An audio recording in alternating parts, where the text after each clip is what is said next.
This show comes to you from the Art of Change Skills for Life. Visit www.artofchange.com to explore how you might grow your communication and leadership skills through workshops, coaching, and more. Plus, you get to work with me. My guest today is an experimenter and a leadership enthusiast who helps his clients make significant progress towards change that truly matters to them in his work as a facilitator, speaker, and coach. He is the author of the book, Survive and Thrive, 120 Ideas to Cultivate Your Leadership Agility, and the founding and managing director of Agility Consulting Group. Hailing from Melbourne, Australia, my guest is Andrew Williams. I'm Aden Nepom, and this is the Changed Podcast.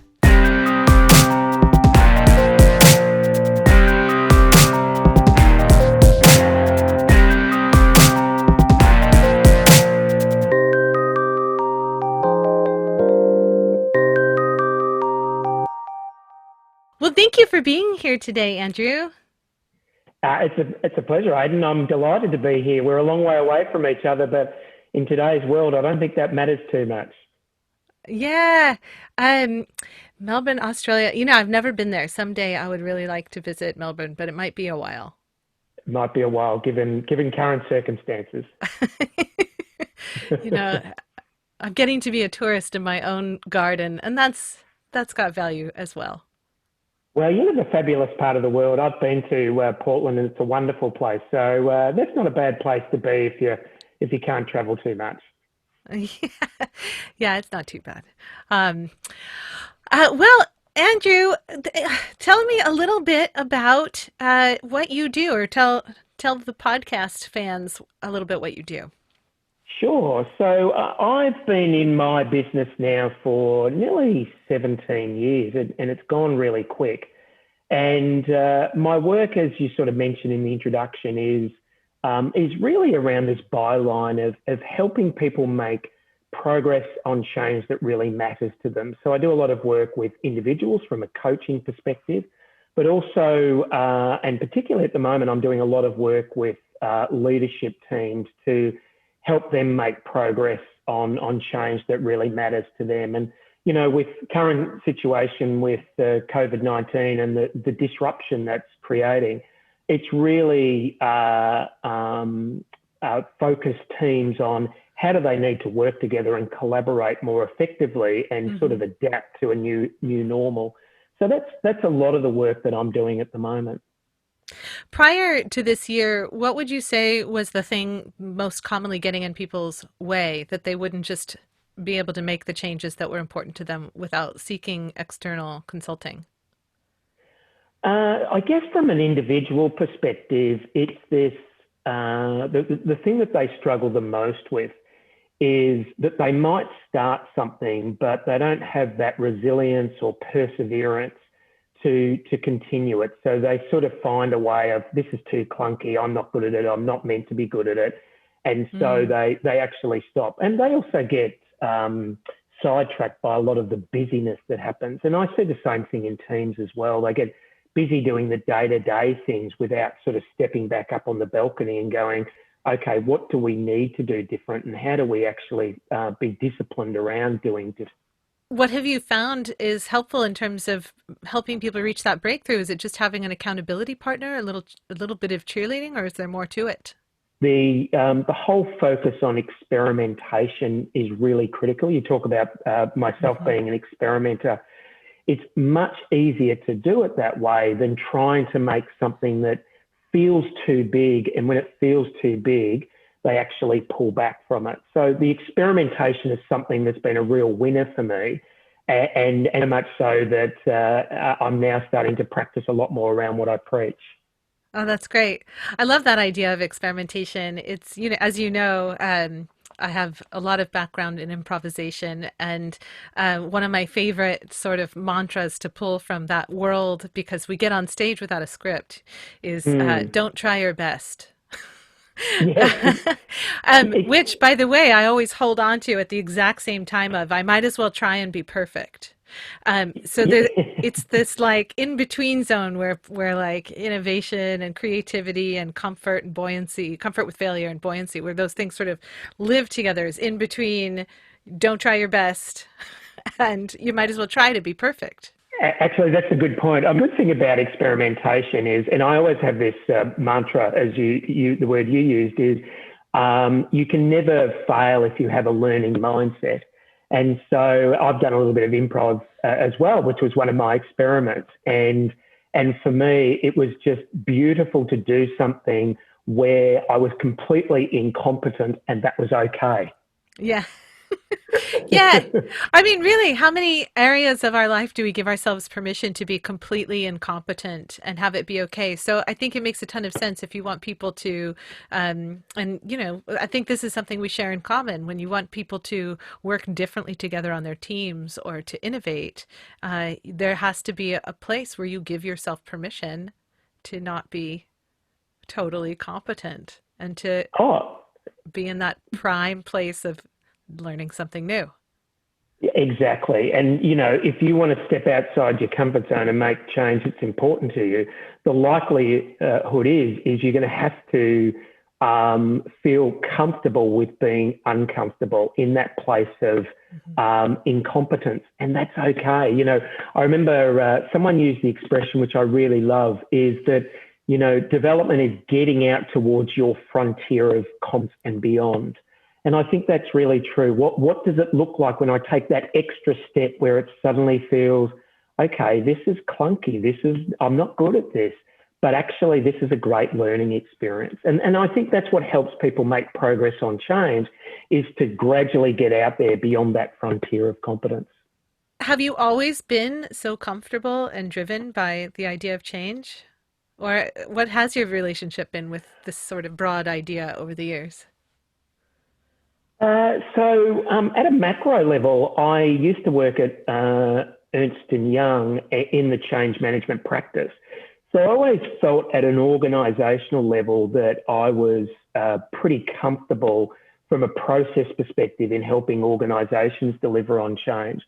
But to be honest, I probably wasn't great in my own sort of journey on change. And even for someone like myself who lives in this world, that the change is easy. I can see habits or things that I wanted to make progress on that, I wasn't making progress on. And it gives me empathy when I work with my clients that the change is actually not easy. But what you do need, and you'll know this, is you need to be optimistic around it. There needs to be a willingness that you can do it, being that optimist around change. You're talking about, the importance of belief. You have to believe in your ability to complete the mission, so to speak, to go on the journey and come out better for it.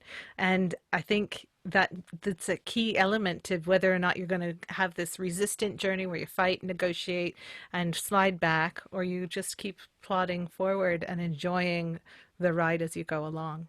Yeah, look, one of the things I think that's been important to me, and it's a realization.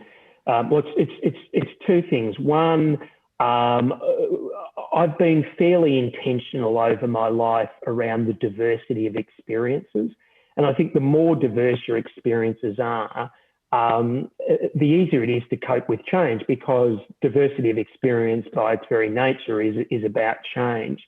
So that's been great. I've lived in different parts of the world. I've set up businesses. I've moved, had different careers, etc.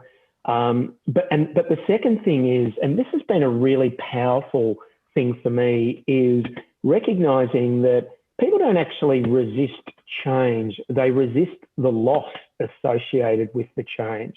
And Mm. I think when people come to terms and recognize what's at stake from a loss perspective, I think it's easier to then navigate that change. So, loss could be status or power or the familiarity of working on a particular project. Think about what's at stake from a loss perspective as opposed to getting to think about what's happening from the change perspective. Hmm. That's interesting. So it sounds like you would suggest that it might be helpful to make room for a little bit of that grief that comes up with loss, the similarities between that change, the arc of how we think about a change we might be going through, and the arc of how we process grief, that there may actually be a benefit there to spending some time thinking about the loss aspect. Absolutely. I mean, we think about that in our personal life, when a relationship changes, we go through the loss of that. And that is no different from an organisational perspective, is that, I use the term that we need to help people to speak to the loss that they're experiencing. And so, I don't know about you, but I've heard corporate people say, I want my people on the train, get off the platform, otherwise they get left behind, without recognising that the people are experiencing loss and different losses for different people. And so we need to help people, to use your word, grieve that loss, speak to that loss, acknowledge that loss, and help them move through that, as we would do for a friend who'd had a relationship breakdown or maybe lost their job. Yeah, that's super intriguing. When I reflect back on different phases that I've gone through, sometimes that's been more needed than others. It's a very interesting concept. I want to chew on it more. Yeah, look, it's a good point. And I think that the one point I would add to that is, it doesn't matter whether change is positive or negative. It still involves the feeling of loss. So, I could give someone $10 million and that will change their life, but there'll be loss associated with that as well. And recognizing and acknowledging that, I think, is incredibly important. Thank you for sharing that perspective. Speaking of sharing, would you share a little bit, something a little more personal? The podcast mission here is to collect stories from people as a way of sort of examining how we understand the word change itself, because we use it in so many contexts. Would you, Andrew, tell us a story from your real life of a moment of change or pivot that you experienced? Sure, I can do that, and it's always lovely to share something that makes me feel a degree of vulnerability, because the story is one of vulnerability. And I actually looked up the date of when this thing happened. It was May the 1st, 2018, and I was finishing the end of my book, as you talked about earlier, and I was just reading through the last few chapters, and I'd had this really busy 3-year stretch, and I was reading the last few chapters, which was around stepping outside comfort zone. It was around experimentation, and as I was reading this, I suddenly felt this significant dread. And I felt like an imposter, a fake, a fraud, inauthentic, whatever word. And I suddenly there was this miserable feeling. And I remember at the time going, here am I out there trying to help my clients make progress on change that matters. And I'm not doing this myself. I'm not practicing what I'm preaching. And I remember it. I was actually at this table that I'm speaking from today. And so I knew that I needed to let that percolate. I wasn't sure what I wanted to do with it. And it percolated for a couple of months. And then in July 2018, when I'd handed over the manuscript to my editor, I actually thought to myself, I need to make a change or pivot, to use your word, in my life if I am truly going to embody what I'm talking about, which is, the experiment, stepping outside my comfort zone, and a realization that actually I was unhappy in my life. And so what I decided to do was just before that, I remember reading a quote. You may have heard this quote, which is from Joseph Campbell, an American philosopher, who said, the caves that you avoid have the treasures that you seek. And I remember reading that and I going, oh gosh, that's powerful. Here was I in my life, avoiding the caves of vulnerability, connectedness, self-care, self-love, all of these things. And so I decided my intervention was to take a sabbatical and to take 6 months off. But not only that, to run a series of experiments. And these experiments were to, as we talked about earlier, to take me outside my comfort zone, beyond my frontier of competence, and actually get me into a place of vulnerability and connectedness, both with myself and with other people.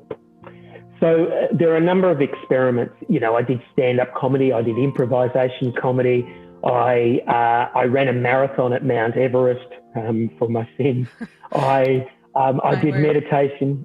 I did meditation in Thailand for sort of 14 days.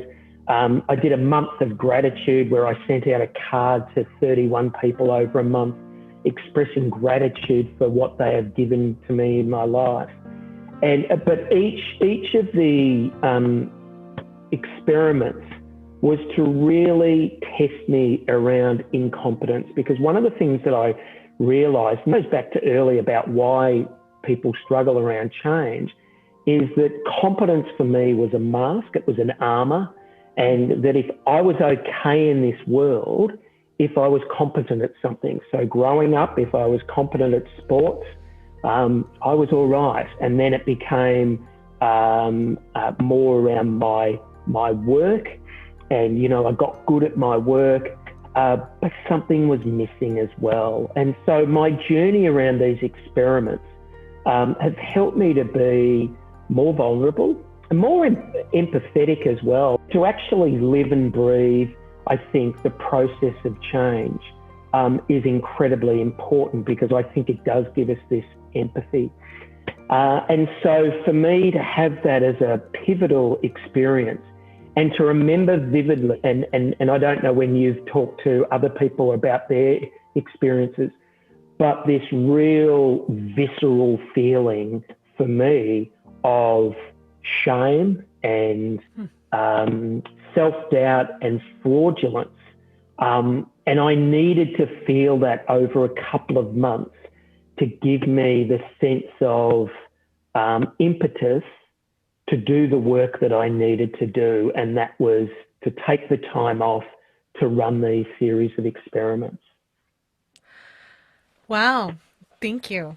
Of the experiments that you did, was there one that you were like, you had a really strong reaction to, negative or positive? So, look, I would say pretty much all of them had a reaction, but the one that I had the greatest reaction to was running a marathon at Mount Everest. Not every day does someone wake I up. wondered if that might be the one that got the strongest, and I'm curious to find out what it is. But when I heard you say that, I was like, that sounds hard. No, absolutely. And no one wakes up in the morning and says, you know what, I want to go and run a marathon at Mount Everest. So, look, the last 5 or 6 years, I've been a runner. I've never been a runner before that. And I've done a couple of marathons. But I wanted to pick something that would physically challenge me. And I'm an asthmatic, so I knew that being in altitude, it would physically challenge me. And I remember arriving in Kathmandu, and I went via Singapore, and I had a couple of days in Singapore. And I arrived in Kathmandu, and I just had this wave of anxiety that I cannot remember the last time I experienced at all. I don't want to do this. I want to get on a plane. I actually looked at flights back to Singapore, and I'd travel around Asia before I went back there in 3 weeks' time. I even thought about flying to London, you know.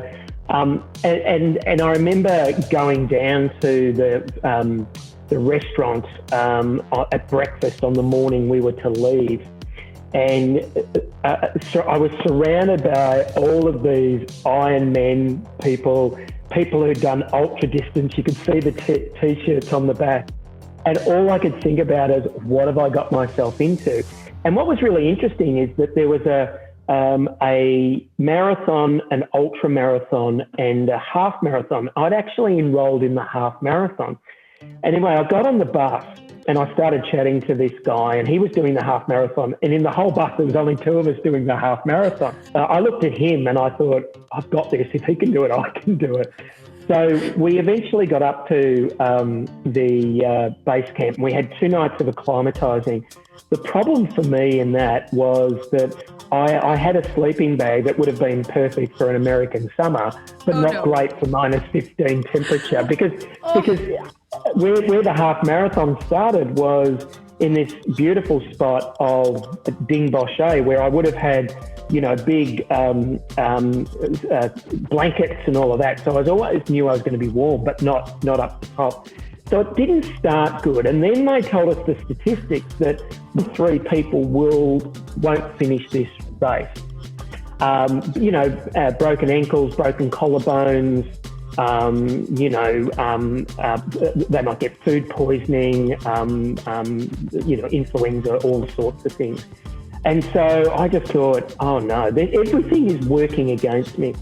But I remember starting it, and you start at like 7 in the morning, it's -7, you're at 5,400 meters. And for me, all I wanted to do was to run this marathon in about 10 hours. If I could do that, I was okay. And what people don't realise with altitude is you literally, unless you're a supreme athlete, you can run downhill a little bit, but it's really hard to run on a flat. And up a hill, it's impossible. But what I learned from this is that I did it, and I survived it, and it was about 9 hours and 20 minutes. But the thing I learned is that even though I had this enormous anxiety, I knew when I started the race that I could do it. So it goes back to that change before around feeling positive. I felt vulnerable that I might fail. But what I thought was, I went back to my own teaching, which is one foot in front of the other, just keep moving forward. No matter how hard it feels, if you keep moving forward, and I often use the expression, nudging the system forward. For me, I remember at times I'd gone for 7.5 hours or 8 hours. It was starting to get a little bit towards dusk. It was getting cooler again. And I had about 5Ks to go. And all I could and I was exhausted. I'd hardly eaten. And all I could think about was just keep moving forward. And for me, that is my motto now is, yes, I've got to look back and reflect, but for me, there is an element of no matter how tough something is, just keep moving forward. And the feeling at the end, maybe not right at the end because I did collapse, but the feeling I think when I finished it and had some time to reflect on it was just super proud. I don't often think we give ourselves space to go, yeah, I did that and I'm proud of that. And we should be able to, and you'll know this in your work, celebrating success is an important part of the change process. And for me, looking at those small breadcrumbs that suggest, hey, I'm making progress here, you have to celebrate that. You have to reinforce that. And I think with teams, we need to get better at that as well as we make change. So there's an example of something that had a visceral reaction to me. I love that. That story is so vivid as well. It's just, and it's relatable for me. I put myself through doing a triathlon as a non-athlete. And what's cool about it is I can say, I finished the Cap Texas triathlon in 100-degree heat. I can say that. Yep. And what people hear when I say that is different than the richness of experience that I associate with that story. And it's really easy to breeze past what people hear when you say, I ran a marathon at Mount Everest. But it sounds like you actually took the time to go, yeah, I definitely did that. And I'm proud of it. Because it would be easy, and I think some people fall into this trap with other changes in their lives. It's easy to think about the journey that you were on, the difficult parts, the challenges, and just get caught up in that and think that that's what that sentence means. It means I had all these hardships. But actually, there's all this triumph as well. So the story is so vivid and the takeaway is so lovely. Thank you for sharing that. That's a pleasure. Look, just as a side note to that, as an experiment, even though it was quite a big experiment, what I wanted to do during it and afterwards was just watch the level of anxiety and the level of feeling incompetent, because that was the thing I wanted to bring to the surface, to go, it's okay when I'm in a room of people who look like they've been doing this for years, and not compare myself too much, but actually go, I'm okay, and to accept that I'm on my own journey. And because I think we do that a lot. I did it on the bus with this guy, Philip. I thought, well, I've got you. I've done more running than you. I think that's a natural tendency to compare ourselves. Yes. But it's interesting that at some level it helps us and hinders us. And so what I wanted to do on the day was to really focus on, this was my journey, regardless of how long it took. And I think that that's really important. And Carol Dweck talks about this in Growth Mindset. Never compare yourself to somebody else, because you'll fail before you start. Actually, what you should do is, if you feel you're a 5 out of 10, how do you get to a 6 out of 10? And then how do you get to a 7 out of 10? Not aim to be a 10 out of 10 straight away. I wonder, when it comes to that feeling of anxiety and difficulty and challenge, how do you know if you're pushing yourself for benefit, or if you're pushing yourself for the sake of being somebody who pushes themselves? And Yeah, does that make sense? Like, there's nuance there. It's like, sometimes our body tells us stuff that we ignore because we want to accomplish something. And it's important to listen to the body, I think. I believe deeply that when we ignore the signals that our body gives us, that there are consequences down the road. But there's a balance to be struck, because if all you do is listen to the hesitation, you're missing out on so much. So there's like a place, there's like a sweet spot. How do you find that? yeah. Look, the point that I think about there is, I go back to purpose.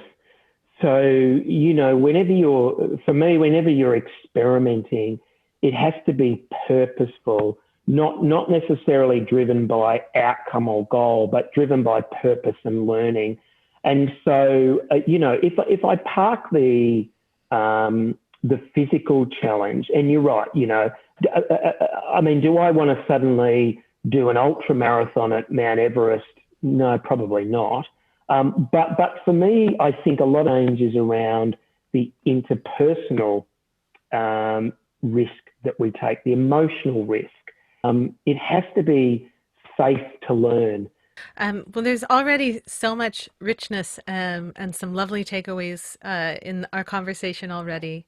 But as we're bringing things to a close, is there anything that you'd really like to leave people with today? So just two things. Look, firstly, if you're interested in my journey, you can go to my website, cultivateagility.com, which has my blog around these experiments and what I've learnt from them. You mentioned my book there, Survive and Thrive. So, it's about how do we help people make progress on their leadership practice, particularly in times that are much more disruptive. And the third area, I think, and particularly with COVID and the work that's happening, is if you're leading a team or part of a team, think about how you can experiment within your own teams to make progress. And, very quickly, we've seen that there's enormous amount of innovation during this time of disruption. No one would have thought that many people would be working from home, but we are. And the technology that's supporting that's been amazing. So let's use this time with a sense of purpose to make progress on the things that we didn't think were possible, but maybe with the right mindset, they are possible. And so there are some things that I wanted to leave your listeners with. And I love the conversation. And, if we had time again, I'd love to talk about improvisation comedy and stand-up comedy and all of those sort of things. Yeah, I'm sure we could have a really fun conversation about those experiments as well. There's no doubt in my mind. Well, Andrew, thank you so much. This has been Really lovely, and I'm excited because I have some thoughts that I get to chew on after as well, which is always a bonus for me. So thank you. Wonderful. Thank you very much.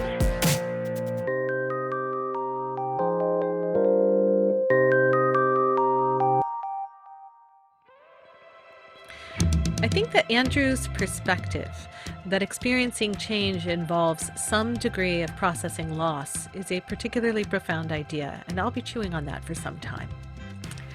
I often share this model when I talk about getting out of the limbo of your old patterns, thoughts, and behaviors that are no longer serving you, as having to climb a mountain of discomfort before you finally get to the peak of discovery. But for many people, even though there are better horizons ahead, they end up sliding back down to comfort town before they reach the top. The fear of plunging to sudden doom is too great, despite that discomfort isn't necessarily an indicator that actual danger is afoot. I wonder if taking a moment to pause, as Andrew suggests, to acknowledge the loss of what was previously comfortable and familiar, could be the additional weight in your pack that if you were to shed it, would allow you the resourcefulness and energy needed to crest the top of something better. Perhaps you could ask yourself, what is the loss that I need to process to get up this hill? Visit thechangepodcast.com where you'll find the show notes for this episode, links to Andrew, his book, and more. If you have thoughts, questions, insights, or stories to share, send me an email to info@artofchange.com. Thank you for listening to The Changed Podcast. I'm Aden Nepom, and I wish you the kind of experiences in life you're excited to tell stories about.